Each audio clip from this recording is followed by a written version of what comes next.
ലൈവിൽ അത്രയും വലിയ പ്രശ്നങ്ങളൊക്കെ ഉണ്ടാക്കിയിട്ട് ആര്യനും അക്ബറും കൂടി ഇരുന്ന് രണ്ടുപേരും അങ്ങോട്ടും ഇങ്ങോട്ടും വെളുപ്പിച്ച് കളിക്കുകയാണ് കേട്ടോ.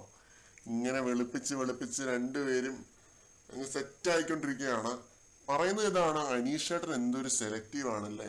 അനീഷേട്ടൻ ഭയങ്കര സെലക്റ്റീവ് ആണ്. ആദിലാനൂറ ചെയ്യുന്ന തെറ്റുകളും മനിമോള് ചെയ്യുന്ന തെറ്റുകളും ഒന്നും അനീഷേട്ടൻ കാണുന്നില്ല. അതൊന്നും അനീഷേട്ടൻ ചൂണ്ടിക്കാണിച്ച് പറയുന്നില്ല. വെസല് കഴുകാത്ത അനുമോളുടെ ആ തെറ്റൊന്നും ചൂണ്ടിക്കാണിച്ച് പറയുന്നില്ല. പകരം നമുക്ക് നേരെയാണ് വന്നുകൊണ്ടിരിക്കുന്നത്. നമ്മളോടുള്ള വൈരാഗ്യമാണ് അനീഷേട്ടൻ തീർത്തുകൊണ്ടിരിക്കുന്നത് എന്നൊക്കെ പറഞ്ഞ് അനീഷിനെ കുറെ ഇവര് പറയുന്നുണ്ട്, കുറ്റം പറയുന്നുണ്ട്. അനീഷേട്ടൻ ആദിലാനൂറ ഷാനവാസ് ടീമിന്റെ കൂടെ കൂടി ഇവരെ ഒറ്റപ്പെടുത്തുകയാണെന്നുള്ളൊരു നെറേറ്റീവാണ് പുറത്തേക്ക് കൊടുക്കാനായിട്ട് ശ്രമിക്കുന്നത്. പക്ഷെ ഈ നെറേറ്റീവിൽ ഒരു പാളിച്ച എന്താണെന്ന് അറിയാം അഭിപ്രായം.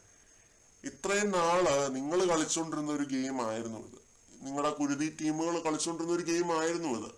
ഇപ്പോൾ അനീഷിനെ എന്തെങ്കിലും ഒരു ചെറിയ കാരണം കണ്ടെത്തി ജയിലിലേക്ക് വിടാൻ ശ്രമിക്കുക, പിന്നെ ക്യാപ്റ്റൻസിയിലേക്ക് നോമിനേറ്റ് ചെയ്യാതിരിക്കുക, ഇങ്ങനെയുള്ള കളികളൊക്കെ അനീഷിന് നേരെ നിങ്ങൾക്ക് കളിക്കാമെങ്കിൽ തീർച്ചയായിട്ടും അനീഷിന് തിരിച്ചും കളിക്കാം.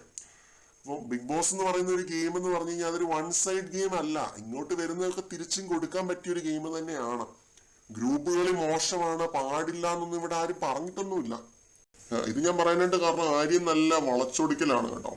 ആര്യൻ പുറത്തേക്ക് ഭയങ്കരമായ രീതിയിലുള്ളൊരു സംഭവം എത്തിക്കാനായിട്ട് ശ്രമിക്കുന്നുണ്ട്. എന്താണെന്ന് വെച്ച് കഴിഞ്ഞാൽ നെവിന്, അക്ബർ, ആര്യൻ ഇവര് ഭയങ്കര ഗ്രൂപ്പ് ആയിരുന്നു. ബിഗ് ബോസ് ക്യാപ്റ്റൻസി ടീം ആക്കുന്നതിന് മുമ്പ് തന്നെ ഇവര് വലിയ ഗ്രൂപ്പ് ആയിരുന്നു. ഉടനെ ഇവര് മറ്റേ പവർ ടീം കളിക്കാനായിട്ട് പോവുകയാണ്. ഇവര് പവർ ടീം, ബാക്കിയുള്ളവരൊക്കെ പ്രജകൾക്ക് എങ്ങനെയാണ് വേറെ ഗ്രൂപ്പ് ഉണ്ടാക്കാൻ പറ്റുന്നതെന്ന് അങ്ങനത്തെ രീതിയിലുള്ള വളച്ചൊടിക്കലൊക്കെയാണ് ആര്യന്റെ ഭാഗത്തു നിന്ന് വന്നുകൊണ്ടിരിക്കുന്നത്. ഇപ്പൊ ലൈവ് കണ്ടാണ്, ആർക്ക് വേണേലും ഏത് ഗ്രൂപ്പ് വേണേലും ഏത് സമയത്ത് വേണേലും കയറാം. ആ ഗ്രൂപ്പിൽ പ്രവേശിച്ച് അവിടെ നിന്നുകൊണ്ട് പോസിറ്റീവായ രീതിയിൽ പ്രേക്ഷകരുടെ ഇടയിൽ ഇമ്പാക്ട് ഉണ്ടാക്കാനായിട്ട് പറ്റും. അതാണ് അനീഷ് തെളിയിച്ചിരിക്കുന്നത്. അപ്പോൾ അനീഷിനെ ഓരോ കാര്യങ്ങൾ പറഞ്ഞ് നിങ്ങൾ ഒറ്റപ്പെടുത്തിക്കൊണ്ടിരുന്നപ്പോൾ അനീഷ് ഒരു പരാതി ഇങ്ങനെ മാറിയിരുന്ന് പറഞ്ഞിട്ടില്ല എന്നുള്ളത് ആദ്യം മനസ്സിലാക്കുക. അത് പുറത്തിറങ്ങുമ്പോൾ ഇവർക്ക് രണ്ടുപേർക്കും മനസ്സിലാവും, ആര്യനാണേലും അക്ബറിനാണേലും മനസ്സിലാവും. അനീഷ് മാറിയിരുന്ന് ഇവരുടെ ആരുടെയും കുറ്റമോ കാര്യങ്ങളോ ഒന്നും പറഞ്ഞിട്ടൊന്നുമില്ല.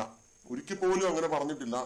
ഇവരെ പറ്റിയുള്ള ഒരു കുറവുകളും ഹൈലൈറ്റ് ചെയ്ത് കാണിച്ച് അനീഷ് പറഞ്ഞിട്ടില്ല. പ്രേക്ഷകരോടായിട്ട് അല്ലെങ്കിൽ ഇവരോടായിട്ട് മാത്രമേ അനീഷ് അങ്ങനെയുള്ള കാര്യങ്ങളൊക്കെ പറഞ്ഞിട്ടുള്ളൂ. അല്ലാതെ മാറിയിരുന്നൊരു കുറ്റം അങ്ങനെയുള്ള ഒരു കാര്യങ്ങളും അനീഷിന്റെ ഭാഗത്തു നിന്ന് ഉണ്ടായിട്ടില്ല. അപ്പൊ ഇവര് വെറുതെ തെറ്റിദ്ധാരണയുടെ പുറത്തിരുന്ന് പറയുന്നതാണ് അനീഷ് ഏട്ടൻ സെലക്റ്റീവ് ആണ്, അതാണ് ഇതാണ്.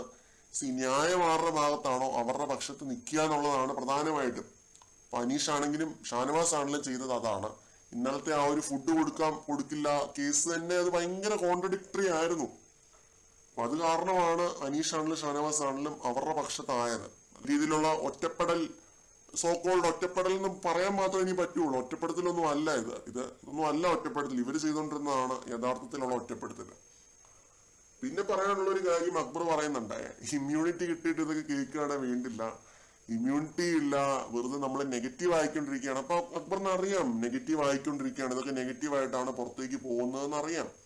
എന്നുവെച്ചാൽ ഷാനവാസിനെ കൊല്ലാൻ നോക്കി എന്നുള്ള ഒരു വളരെ ഷോക്ക് വാല്യൂ ജനറേറ്റ് ചെയ്യുന്ന ഒരു ക്യാപ്ഷനാണ്. അപ്പൊ അതിനിടവരുത്തിയത് ആരാണ്? ഇവര് തന്നെയാണ്. ഇവരുടെ ക്യാപ്റ്റൻസി ആണ് അതിനിടവരുത്തിയത്. അപ്പൊ നല്ല രീതിയിൽ ഈ ക്യാപ്റ്റൻസി ചെയ്യുമായിരുന്നുണ്ടെങ്കിൽ ഇങ്ങനെയൊന്നും സംഭവിക്കില്ലായിരുന്നു. അനുമോള് പറയുന്ന പോലെ ദൈവത്തെ മനസ്സിൽ ധ്യാനിച്ച് നല്ല കാര്യം ചെയ്യാന്ന് ഓർത്തുകൊണ്ട് രാവിലെ കിച്ചണിൽ കയറി ഫുഡ് ഉണ്ടാക്കി എല്ലാവർക്കും കൊടുക്കാമായിരുന്നു. അങ്ങനെയാണ് ടാസ്കും കാര്യങ്ങളും ഒക്കെ നടന്നു പോയേനെ. പക്ഷെ ഇവര് ചെയ്തത് എന്താണ്? ഇവരങ്ങനെയൊന്നും അല്ല ചെയ്തത്. ഇവര് ചെറിയൊരു പ്രശ്നത്തെ കയറി പിടിച്ച് വലിയ പ്രശ്നമാക്കി മാറ്റി. ഇതൊക്കെയാണ്. എന്നിട്ട് പിന്നെ അനീഷ് സെലക്റ്റീവ് ആണെന്നും പറഞ്ഞുകൊണ്ട് ഇപ്പൊ മൂങ്ങിക്കൊണ്ടിരിക്കുകയാണ് അവിടെ. ഇത് ന്യായീകരിച്ച് വെളുപ്പിച്ചുകൊണ്ടിരിക്കുകയാണ്. എന്ത് കാര്യത്തിന്? ഒരു കാര്യമില്ല. കൂടുതൽ അപ്ഡേറ്റ്സുമായിട്ട് വീണ്ടും കാണാം.